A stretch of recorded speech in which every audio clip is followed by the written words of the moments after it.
देखी भैया, आज नेपाल के अवस्था कैसन हो गइल बा। सब तरफ हाहाकार ही हाहाकार मचल बा। कितना माई के कोख उजड़ गइल और कितना लइका अनाथ हो गइल सन। ओही में से एगो लइका देवी माई के दरबार में जाके देवी माई से का कहता, भाव ए भैया।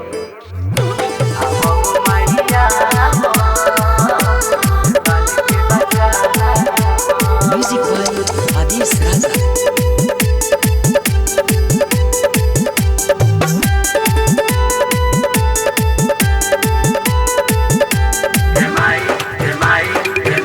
सुनो शेरा वाली कहीं करे जोड़ी, सुनो शेरा वाली कहीं करे जोड़ी। अब ना देर लगावो, अब हो माइया तू देर न लगावो, अब हो माइया नेपाल के बचावो। सुनो शेरा वाली कहीं करे जोड़ी, अब ना देर लगावो, अब हो माइया तू देर न लगावो, अब हो माइया नेपाल के बचावो।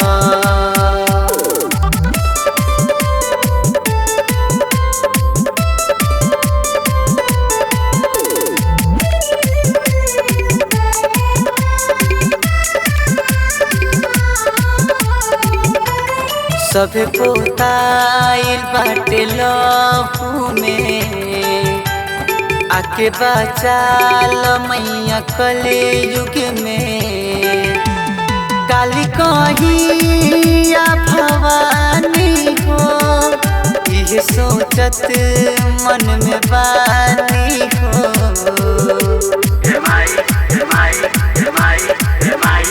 बाटे हालात कैसन बताई हो, रोकल नाही अब रोकाई हो। आके अब तू ही जल्दी रोका हो, काम बिगड़ी ना देर हो खाओ।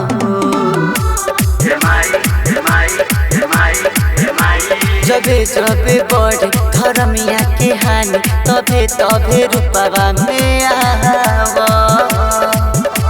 आवो हो माइया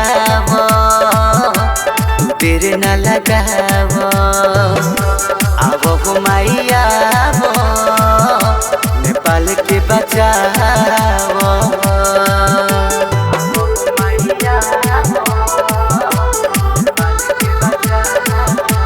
म्यूजिक बाय आदिश राजा।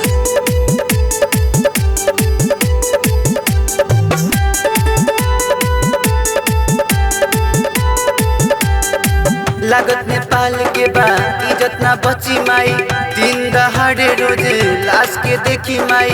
अब ना अबू मैया सब कुछ लूट जाई, देर लगैबू त सासी छूट जाई। हऊ जगत तू ही जनानी हो, भगतन के ये दुख हरानी हो। जैसे बचवलू कालिदास के, वो सही बचाला तू नेपाल के। कहे करन विशाल दुविधा में पहचान, आवो अब न देर लगावो, आवो हो माइया तू देर न लगावो, आवो हो माइया नेपाल के बचावो, आवो हो माइया तू देर न लगावो, आवो हो माइया नेपाल के बचावो, आवो हो माइया नेपाल के बचावो।